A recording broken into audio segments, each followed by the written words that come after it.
अस्सलाम वालेकुम नाजरीन, आप देख रहे हैं INN चैनल। मैं हूं शेख अहमद अली। इस न्यूज़ बुलेटिन में आइए नज़र डालते हैं दिन भर की बड़ी खबरों पर। सदर जमहूरिया द्रौपदी मुर्मू ने आज पार्लियामेंट के दोनों ऐवानों के मुश्तरका इजलास से खिताब करते हुए कहा कि भारत ने गुज़िश्ता 10 बरस के दौरान कौमी मफादात में ऐसे बहुत से कामों को मुकम्मिल होते हुए देखा है जिनका लोग कई दहाइयों से इंतज़ार कर रहे थे। सदर जमहूरिया ने अयोध्या में राम मंदिर की तामीर का जिक्र किया और कहा कि लोग सदियों से इस दिन का इंतज़ार कर रहे थे और अब उनका यह ख्वाब पूरा हो गया। उन्होंने जम्मू कश्मीर से आर्टिकल 370 मनसूख किए जाने, 3 तलाक पर पाबंदी लगाए जाने और गुज़िश्ता 10 बरस में हुकूमत की जानिब से किए गए दूसरे इक़दामात का जिक्र किया। उन्होंने मज़ीद कहा कि लोग काफ़ी अरसे से गरीबी हटाओ का नारा सुनते आ रहे थे, लेकिन आज पहली बार मुल्क ये देख रहा है कि बड़े पैमाने पर गुर्बत का खात्मा किया जा रहा है।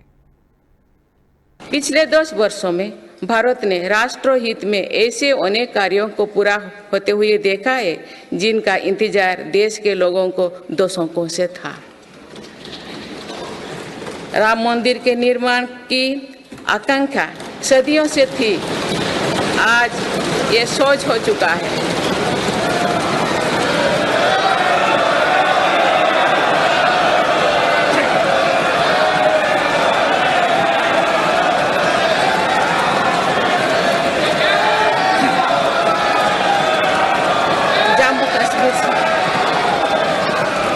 जम्मू कश्मीर से आर्टिकल 370 हटाने को लेकर शंकाएं थी, आज वो इतिहास हो चुकी है। इसी संसद ने 3 तलाक के विरुद्ध कड़ा कानून बनाया है। इसी संसद ने हमारे पड़ोसी देशों से आए पीड़ित अल्पसंख्यकों को नागरिक देने वाला कानून बनाया। मेरी सरकार ने वन रैंक वन पेंशन की भी लागू किया, जिसका इंतजार 4 दशकों से था। OROP लागू होने के बाद अब तो पूर्व सैनिकों को लगभग 1 लाख करोड़ रुपए मिल चुकी है। वज़ीर आज़म नरेंद्र मोदी ने कहा कि उन अरकान पार्लियामेंट को जिन्होंने पार्लियामेंट के तय मुस्बित खिदमात अंजाम दी हैं सब लोग याद करेंगे, लेकिन जिन्होंने पार्लियामेंट की कार्रवाई में रखना डाला है उन्हें शायद ही कोई याद करेगा। बजट इजलास से पहले पार्लियामेंट के बाहर मीडिया से बात करते हुए मोदी ने कहा कि उन अरकान को जिन्हें हंगामा आराई और आईनाए इक़्तिदार को कमज़ोर करने की आदत है, उन्हें मौजूदा लोकसभा के इस आखिरी इजलास में अपना मुहासिबा करना चाहिए। उन्होंने कहा कि यह बजट इजलास नदामत और अफसोस के इजहार और मुस्बित छाप छोड़ने का एक मौका है। शक्ति के सामर्थ्य को, नारी शक्ति के शौर्य को, नारी शक्ति के संकल्प की शक्ति को अनुभव किया और आज बजट सत्र का आरंभ हो रहा है, तब राष्ट्रपति द्रौपदी मुर्मू जी का मार्गदर्शन और कल निर्मला सीतारमण जी के द्वारा इंटरिम बजट एक प्रकार से ये नारी शक्ति के साक्षात्कार का पर्व है। साथियों, मैं आशा करता हूं कि गत 10 वर्ष में जिसको जो रास्ता सूझा उस प्रकार से संसद में सबने अपना अपना कार्य किया, लेकिन मैं इतना जरूर कहूंगा कि जिनको आदतन हुड़दंग करने का स्वभाव बन गया है, जो आदतन ज्ञानवापी मस्जिद मामले में अदालत ने हिंदू फरीक के हक में फैसला सुनाया है। अदालत ने हिंदू फरीक को मस्जिद के व्यास तहखाने में पूजा करने का हक दिया है। अदालत के इस हुक्म के बाद अब वहां मुस्तकिल तौर पर पूजा पाठ की जाएगी। हिंदू फरीक ने इस फैसले को बड़ी जीत करार दिया, जबकि मुस्लिम फरीक ने फैसले को गलत करार देते हुए हाई कोर्ट से रुजू होने का ऐलान किया है। उत्तराखंड की बीजेपी हुकूमत ने रियासत में यूनिफॉर्म सिविल कोड यानी एक साल सिविल कोड नाफिज करने का रास्ता हमवार कर लिया है। वज़ीर आला पुष्कर सिंह धामी की क़यादत वाली हुकूमत ने पूरी तरह तैयारी कर ली है कि आइंदा असेंबली इजलास में यूसीसी बिल पेश कर दिया जाए। यूसीसी का ड्राफ्ट तैयार करने के लिए तश्कील माहिरीन की कमेटी 2 फरवरी को वज़ीर आला पुष्कर सिंह धामी को अपनी रिपोर्ट सौंपेगी और फिर इसके बाद आगे की कार्रवाई शुरू हो जाएगी। रिपोर्ट्स के मुताबिक पहले यूसीसी बिल के मुसवदे को काबीना की मंजूरी दी जाएगी और फिर हुकूमत 6 फरवरी को असेंबली इजलास में ये बिल लाएगी। काबिल जिक्र है कि उत्तराखंड असेंबली का इजलास 5 फरवरी से शुरू हो रहा है, जिसके हंगामा खैज होने के आसार दिखाई दे रहे हैं। असेंबली से बिल पास होने के बाद उसके निफाज का अमल शुरू हो जाएगा। राजस्थान के जयपुर में बीजेपी के रुकन असेंबली की जानिब से तालीमी इदारों पर हिजाब पर पाबंदी आयद करने के बयान पर मुस्लिम लड़कियों और उनके रिश्तेदारों की बड़ी तादाद ने पुलिस स्टेशन के सामने ज़बरदस्त एहतजाज किया। बताया जाता है कि जयपुर की हवा महल असेंबली हल्के के रुकन असेंबली बाल मुकुंद आचार्य ने राजस्थान में हिजाब पहनने पर सवाल उठाए थे। रिपोर्ट्स के मुताबिक बाल मुकुंद आचार्य यौम जमहूरिया के मौके पर एक स्कूल पहुंचे थे। इस दौरान उन्होंने पूछा था कि क्या स्कूल में 2 तरह के ड्रेस कोड हैं। इस मौके पर रुकन असेंबली ने स्कूलों में ड्रेस कोड रखने की वकालत की थी। रुकन असेंबली के इस बयान के बाद जयपुर में ज़बरदस्त हंगामा हुआ। पीर के रोज़ मुस्लिम तालिबात ने अपने रिश्तेदारों और मुस्लिम कम्युनिटी के लोगों के साथ बाल मुकुंद आचार्य के खिलाफ एहतजाज किया।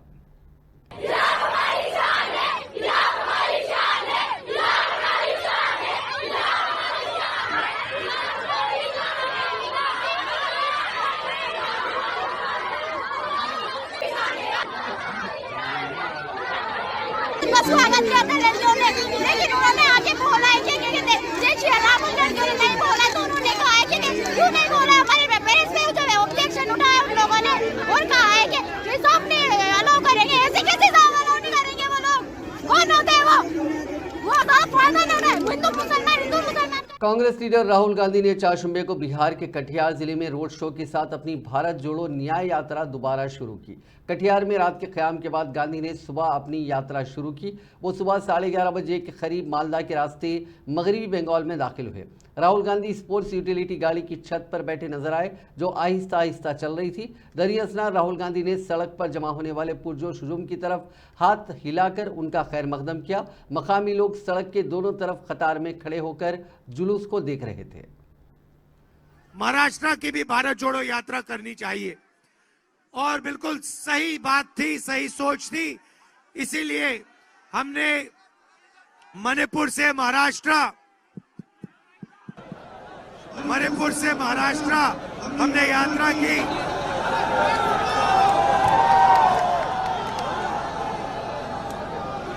मणिपुर से महाराष्ट्र, मुझे घूमना पड़ेगा ऐसे, मणिपुर से महाराष्ट्र यात्रा की। इस यात्रा में हमने न्याय शब्द भी जोड़ दिया है, क्योंकि आज के हिंदुस्तान में अलग अलग तरीके के अन्याय हो रहे हैं। किसी भी स्टेट में चले जाइए, किसी भी युवा से पूछ लीजिए, वो आपको बताएगा कि जितनी बेरोजगारी आज हिंदुस्तान में है वो पिछले 40-50 साल से नहीं हुई है। सही बात है। आर्थिक अन्याय, सामाजिक अन्याय, महिलाओं के खिलाफ अन्याय, किसानों के खिलाफ अन्याय, मजदूरों के खिलाफ अन्याय, अलग अलग तरीके का अन्याय। हम जाति जनगणना लागू करेंगे, पता लगाएंगे पिछड़े कितने हैं, दलित कितने हैं, आदिवासी कितने हैं। तो ये हम आपके सामने 5 न्याय के हम कदम रखना चाहते हैं। सामाजिक न्याय, आर्थिक न्याय। चीफ मिनिस्टर रेवंत रेड्डी ने अनकरीब महकमे पुलिस में 15,000 जायदादों पर तकर्रुरात करने का ऐलान किया। शहर के एलबी स्टेडियम में रियासत के सरकारी दवाखानों के लिए मुंतखब होने वाले तकरीबन 7,000 स्टाफ नर्सेज के अपॉइंटमेंट लेटर्स की हवालगी से मुताल्लिक मुनक़िदा तकरीब से खिताब करते हुए चीफ मिनिस्टर ने कहा कि तेलंगाना पब्लिक सर्विस कमीशन की तश्कील जदीद की गई है। अनकरीब मुख्तलिफ महकमों में मखलूआ जायदादों पर तकर्रुरात के इक़दाम किए जाएंगे। उन्होंने कहा कि कांग्रेस हुकूमत इंतखाबात में किए गए अपने वादे के मुताबिक 1 साल के अंदर 2 लाख सरकारी मुलाजिमतों पर तकर्रुरात करेगी। उन्होंने कहा कि स्टाफ नर्सेस के तकर्रुरात का अमल कई दिनों से ज़ेरे इल्तिवा था, लेकिन उनकी हुकूमत ने तमाम रुकावटों को दूर करते हुए मुंतखब उम्मीदवारों में आज अपॉइंटमेंट लेटर तकसीम किए।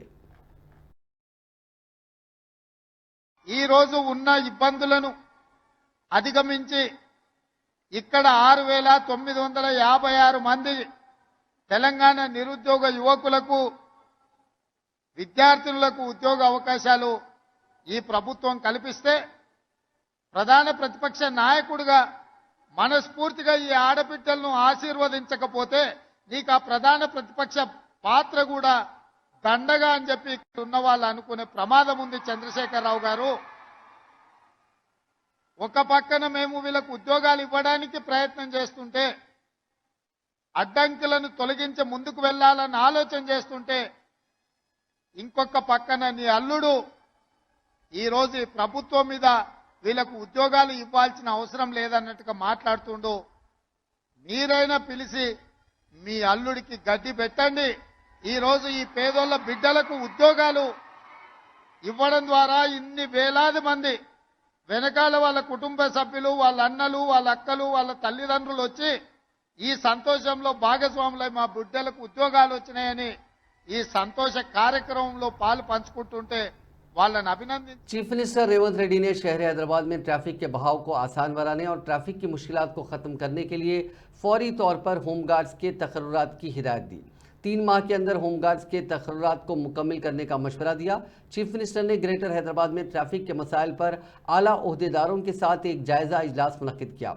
इस मौके पर खिताब करते हुए उन्होंने कहा कि ग्रेटर हैदराबाद में ट्रैफिक के बहाव को आसान बनाने के लिए महकमे पुलिस को खुसूसी तवज्जो देने की ज़रूरत है। ट्रैफिक पुलिस के अमले की किल्लत की वजह से काफ़ी मुश्किलात दरपेश हैं, इसीलिए इनके तकर्रुरात के ज़रिए इन मुश्किलात पर काबू पाया जाए। वज़ीर आला ने मुख्तलिफ मसाइल पर आला ओहदेदारों से इस सिलसिले में बात की। उन्होंने कहा कि ट्रैफिक को कंट्रोल करने के लिए होमगार्ड्स की खिदमात हासिल की जाएँ। वज़ीर आला रेवंत रेड्डी ने आज ऐलान किया है कि फिल्मों के लिए दिए जाने वाले नंदी अवार्ड्स का नाम बदलकर उन्हें गदर अवार्ड्स दिया जाएगा। वज़ीर आला रेवंत रेड्डी ने आज गदर की यौम पैदाइश के मौके पर मुनक़िदा एक इजलास से खिताब करते हुए इस बात का ऐलान किया। उन्होंने कहा कि इस सिलसिले में बहुत जल्द एक जियो इशू किया जाएगा। वज़ीर आला रेवंत रेड्डी ने कहा कि रियासती हुकूमत को गिराने और केसीआर को दोबारा वज़ीर आला बनाने के ख्वाब देखना छोड़ दें, वरना आवाम ऐसे लोगों की खबर बना देगी। रविंद्र भारती में इनकलाबी शहर गदर की यौम पैदाइश की तकरीब सरकारी तौर पर मनाई गई। इस मौके पर रेवंत रेड्डी ने कहा कि गदर एक अजीम शख्सियत है जिन्होंने माशरे को बेदार करने के लिए आवाज़ बुलंद की। నా సినీ ప్రముఖులందరూ కూడా నన్ను కలవడానికి వచ్చి చాలా విషయాలు ప్రస్తావిస్తూ గత ప్రభుత్వంలో నంది అవార్డులు ఉండేటివి మీరు పునరుద్ధరిస్తే బాగుంటుంది అని చెప్పి సినీ ప్రముఖులందరూ నన్ను అడుగుతూ వాళ్ళకు ఒక మాట చెప్పిన. నంది అవార్డులు కాదయా, ఖచ్చితంగా మా ప్రభుత్వం అవార్డులు ఇస్తుంది, ఆ అవార్డుల పేరు గద్దర్ అవార్డులు ఉంటాయని చెప్పి. తెలంగాణ రాష్ట్రంలో కవులకు, కళాకారులకు, సినీ ప్రముఖులకు రాష్ట్ర ప్రభుత్వం తరఫున అధికారికంగా ఇచ్చే అవార్డులకు గద్దర్ అవార్డ్స్ అనే పేరు పెట్టి గద్దరన్నను గౌరవించుకుందామని చెప్పి ఈ వేదిక మీద నుంచి చెప్తున్నా. ఇదే శాసనం, ఇదే జీవో అని చెప్పి, నా మాటనే జీవో.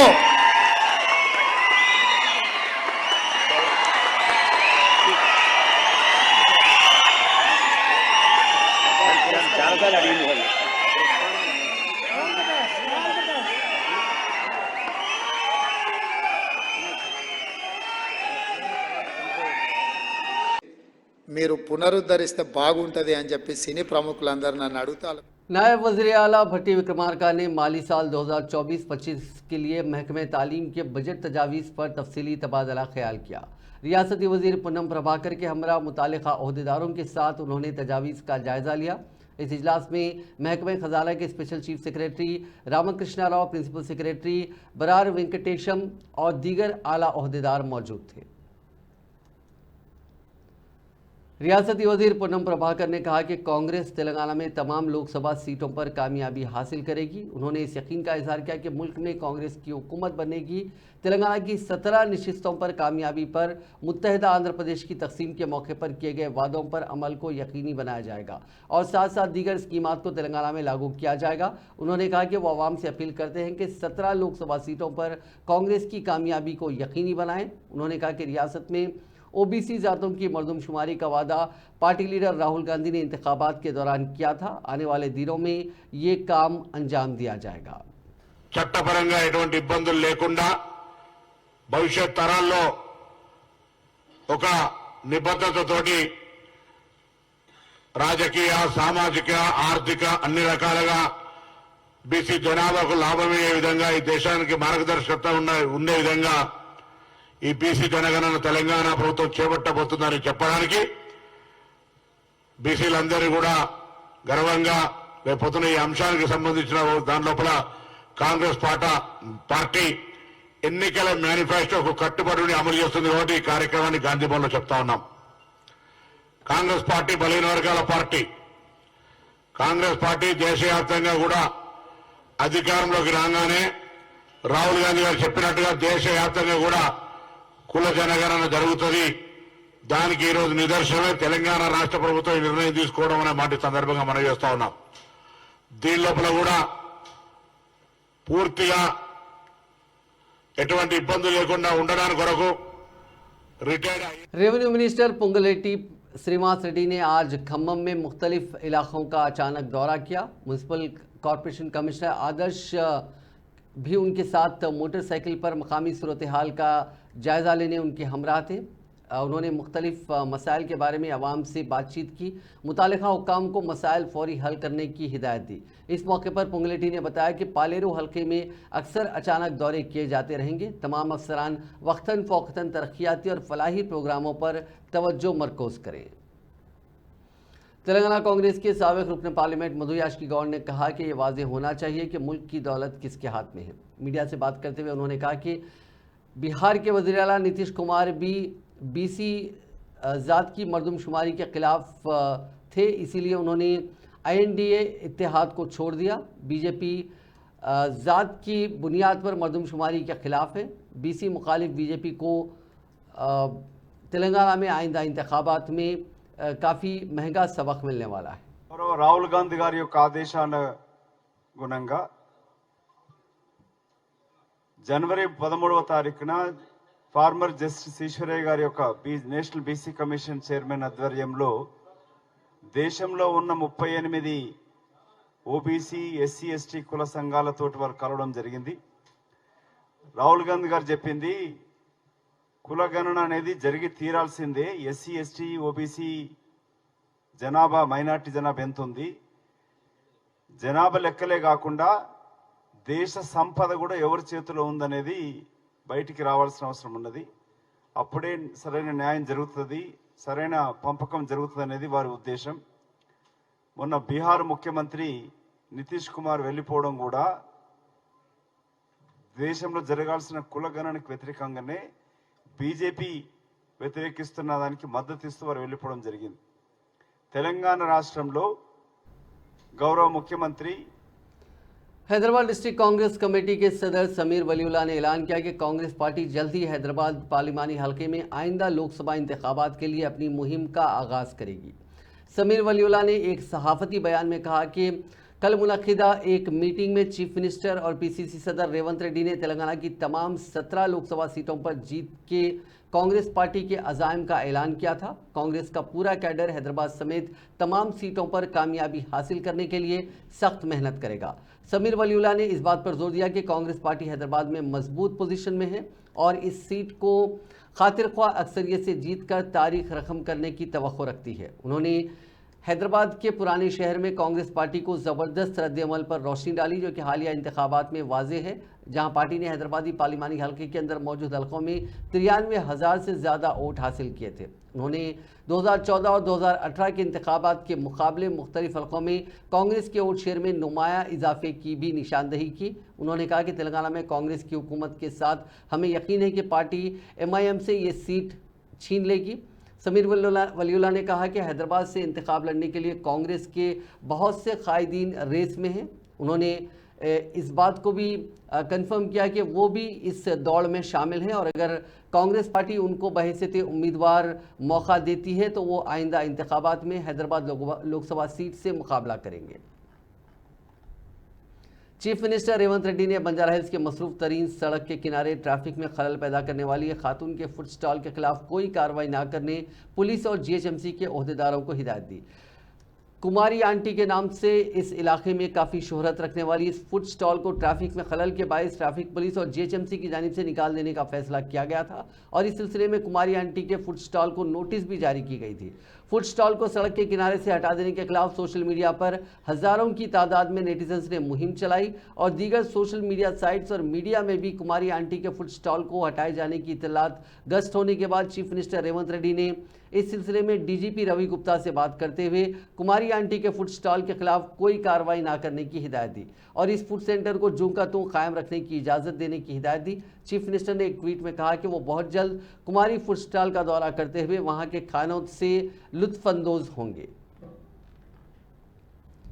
तेलंगाना कांग्रेस कमेटी के इंचार्ज मानिकम टैगोर की जानिब से हतके इज्जत नोटिस रवाना करने पर केटीआर ने उनको एक्स पर जवाब देते हुए कहा कि मानिकराव ठाकुर उलझन का शिकार हैं। केटीआर ने उनको याद दिलाया कि उनके कांग्रेस के साथी वजीर कोमट रेड्डी वेंकट रेड्डी ने खुलेआम कहा था कि रेवंत रेड्डी ने आपको पीसीसी का ओहदा खरीदने के लिए 50 करोड़ रुपए दिए थे। केटीआर ने कहा कि वो 50 करोड़ रिश्वत की खबरों का हवाला दे रहे हैं जो मीडिया में बड़े पैमाने पर सामने आई है। केटीआर ने कहा कि कोमट रेड्डी वेंकट रेड्डी ने अब तक आपके खिलाफ लगाए गए इल्जामात को वापस नहीं लिया। कोमट रेड्डी ने अपने 50 करोड़ रिश्वत के तबसरों पर भी कोई वजाहत नहीं की। बेहतर होगा कि आप कोमट रेड्डी वेंकट रेड्डी को डिफेमेशन का नोटिस भेजें। केटीआर ने कहा कि नोटिस उनको नहीं बल्कि आपकी हुकूमत के सेक्रेटेरिएट में बैठे कोमट रेड्डी वेंकट रेड्डी के दफ्तर को रवाना करें।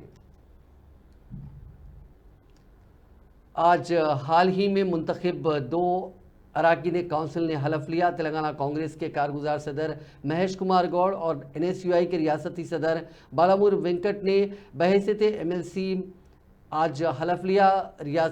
लेजिस्लेटिव काउंसिल के चेयरमैन गुत्ता सुकेंद्र रेड्डी ने उनको हलफ दिलाया। आपको बता दें कि महेश कुमार गौड़ और बालामुरी वेंकट का इंतखाब एमएलए कोटे के तहत बिला मुकाबला अमल में आया था। आज इस मौके पर कांग्रेस के कई सीनियर कायदीन बशमुल वज़रा इस मौके पर मौजूद थे। बीआरएस सरबराह चंद्रशेखर राव जुमेरात की दोपहर 12 बजे रुकने असेंबली के तौर पर हलफ लेंगे। वो कल कानून साज असेंबली पहुंचेंगे। केसीआर अपोजिशन लीडर के चेंबर में पहले पूजा करेंगे। बाद स्पीकर गुडम प्रसाद की मौजूदगी में एमएलए के तौर पर हलफ लेंगे। केसीआर को कोल्हे के ऑपरेशन की वजह से डॉक्टर्स के मशवरे के मुताबिक कुछ अरसे से वो आराम कर रहे थे। हलफ बर्दारी तकरीब में तमाम बीआरएस अरकान असेंबली को मदऊ किया गया है। कृष्णा रिवर मैनेजमेंट बोर्ड का जुमेरात को इजलास होगा जिसमें नागार्जुना सागर और श्रीसेलम प्रोजेक्टों के मुख्तलिफ उमूर ज़ेरे बहस आएंगे। बोर्ड के चेयरमैन शिवानंद कुमार तेलंगाना और आंध्र प्रदेश के इंजीनियर इन चीफ से मुलाकात करेंगे। ये इजलास इस माह की 17 तारीख को मरकजी आबी वसाइल महकमे के सेक्रेटरी की क़यादत में दिल्ली में होने वाला था। दिल्ली के इजलास में कहा गया कि दोनों रियासतों के बोर्ड और ईएनसी को दोनों प्रोजेक्टों और उनसे मुतालिक 15 तरजीही आउटलेट्स के हुसूल के लिए ज़रूरी प्रोटोकॉल को हतमी शक्ल देना चाहिए। सी के मुताबिक कृष्णा बोर्ड के चेयरमैन जुमेरात को सुबह 11 बजे तेलंगाना और आंध्र प्रदेश के ईएनसीज के साथ इजलास करेंगे। इजलास में आउटलेट्स के लिए ज़रूरी प्रोटोकॉल को हतमी शक्ल देने के अलावा एक्शन प्लान बनाने के मामले पर भी तबादला ख्याल किया जाएगा। तेलंगाना हुकूमत ने ज़ेर इल्तिबात ट्रैफिक चालान के लिए रियायत की तारीख में एक बार फिर तौसीक कर दी है। 15 फरवरी तक ट्रैफिक चालानात पर डिस्काउंट रहेगा। ये पेशकश सिर्फ 25 दिसंबर तक के चालानात के लिए ही होगी। हुकूमत ने ज़ेर इल्तिबात चालानात की अदायगी के लिए 27 दिसंबर 2023 को डिस्काउंट ऑफर का ऐलान किया था। बाद आखिरी तारीख बढ़ा दी गई। ताज़ा तौर पर एक मरतबा फिर आखिरी तारीख में तौसीक की गई ताकि आवाम इस सहूलत से फ़ायदा उठा सकें। इस सिलसिले में जियो जारी कर दिया गया है। शहर हैदराबाद के हयात नगर में आरटीसी बस में खातून की जानिब से कंडक्टर से बदकलामी, उस पर थूकने और उसको लात मारने की वीडियो वायरल हो गई। इस खातून का कहना है कि इस कंडक्टर ने टिकट के लिए 500 रुपये देने पर चिल्लर ना होने का दावा करते हुए बस से उतरने के लिए इसरार किया। तफसीलात के मुताबिक हयातनगर बस डिपो 1 के कंडक्टर के साथ ये वारदात पेश आई, जिसकी वीडियो बस में सफर करने वाले एक मुसाफिर ने बनाई।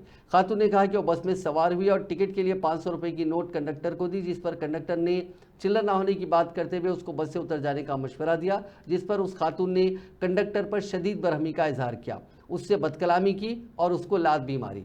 इस वाकये के वीडियो के वायरल होने के साथ ही कई अफराद ने इस वीडियो को managing director Telangana state road transport corporation VC Sajjanar को ट्वीट करते हुए खातून के खिलाफ कार्रवाई का मुतालबा किया।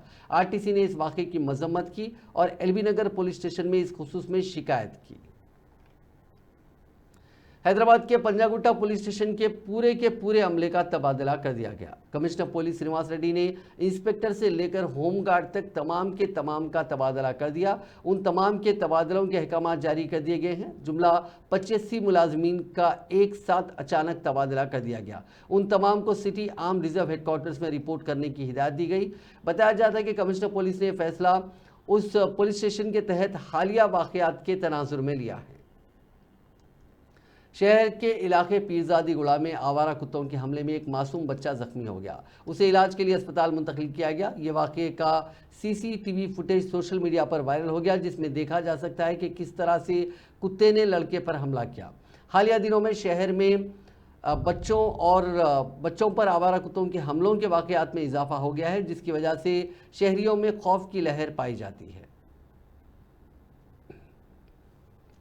तेलंगाना छत्तीसगढ़ की सरहद पर हाई अलर्ट कर दिया गया है। छत्तीसगढ़ में मॉइस्टोन के हमले के वाकये के बाद ये चौकसी इख्तियार की गई है। दूसरी तरफ कबायलियों की सबसे बड़ी मेडाराम यात्रा में शिरकत करने वाली अहम शख्सियात की तादाद में इजाफा देखा जा रहा है, जिसके पेश नज़र तेलंगाना के ज़िले मुलुक के एसपी शबरीस ने सिक्योरिटी अमले को चौकस कर दिया। छत्तीसगढ़ के सुकमा में मॉइस्टोन के साथ हुए इनकाउंटर में 3 सिक्योरिटी एहलकार हलाक हुए और 14 सिक्योरिटी अमला शदीद तौर पर जख्मी हो गया। उन्हें इलाज के लिए रायपुर के अस्पताल मुंतकिल किया गया। हैदराबाद के मैलारदेवपल्ली इलाके में चोरों ने सिक्योरिटी गार्ड का कत्ल कर दिया। मकतूल की शिनाख्त 28 साला आसिफ के तौर पर की गई, जो मैलारदेवपल्ली में गुज़िश्ता 20 दिन से एक वर्कशॉप में काम कर रहा था। मंगल की रात काम मुकम्मल होने के बाद जब तमाम वर्कर्स चले गए तो आसिफ वर्कशॉप में सिक्योरिटी गार्ड के तौर पर काम कर रहा था। आज सुबह जब साथी वर्कर्स पहुंचे तो उन्होंने देखा कि आसिफ की नाश खून में लथपथ पड़ी हुई है। पुलिस के मुताबिक कल रात चोर चोरी करने के लिए वहां पहुंचे थे कि सिक्योरिटी गार्ड ने उन्हें रोकने की कोशिश की, जिस पर उन्होंने मुहलिक हथियार से हमला करके आसिफ का कत्ल कर दिया। पुलिस ने इस मामले में केस दर्ज करके छानबीन शुरू कर दी। तेलंगाना के जिले निजामाबाद के बोधन टाउन में नौजवानों के दरमियान मामूली झगड़े में चाकूजनी की वारदात पेश आई। इस वाक़े में 3 नौजवान जख्मी हो गए और उनमें से 2 की हालत नाजुक बताई जा रही है। एक को निजामाबाद अस्पताल और दूसरे को हैदराबाद ले जाया गया। जख्मी होने वाले नौजवानों की शिनाख्त शोएब, सोहेल और तनवीर के हिस्से से हुई है। बोधन टाउन पुलिस ने मामला दर्ज कर लिया है और इस वाक़े की तहकीकात कर रही है। शोएब की शिकायत पर पुलिस ने वासे और इलियास के खिलाफ मुकदमा दर्ज करके तफ्तीश शुरू कर दी है।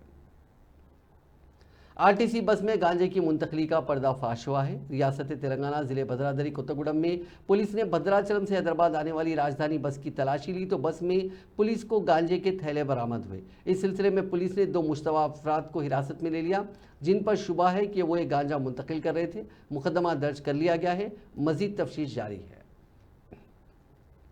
शहर हैदराबाद के हयात नगर इलाके में बस के ब्रेक फेल होने के नतीजे में ये बस 8 गाड़ियों से टकरा गई और बाज़ अफराद जख्मी हो गए। यह हादसा हयात नगर के भाग्य लताइस डिपो डिजिटल सेंटर के करीब पेश आया। जराये के मुताबिक आज सुबह दिलसुख नगर डिपो से ताल्लुक़ रखने वाली आरटीसी बस ने ब्रेक फेल होने की वजह से 2 ऑटो, 6 बाइक और 2 कारों को टक्कर मार दी। इस हादसे में ऑटो में सवार एक खातून के बशमूल दीगर अफराद जख्मी हो गए। उन्हें इलाज के लिए अस्पताल मुंतकिल किया गया।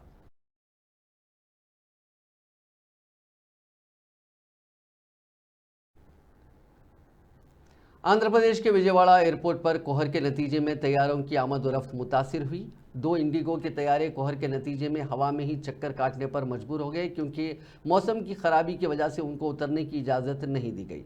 चेन्नई और हैदराबाद से गन्नावरम आने वाले तैयारों को कोहर के नतीजे में मुश्किलात का सामना करना पड़ा। वाज़ेह है कि हालिया दिनों के दौरान इस तेलुगु रियासत के इस एयरपोर्ट पर कोहर के सबब बेशतर तैयारों का रुख मोड़ दिया गया, जिसके सबब मुसाफिरीन को मुश्किलात का सामना करना पड़ा।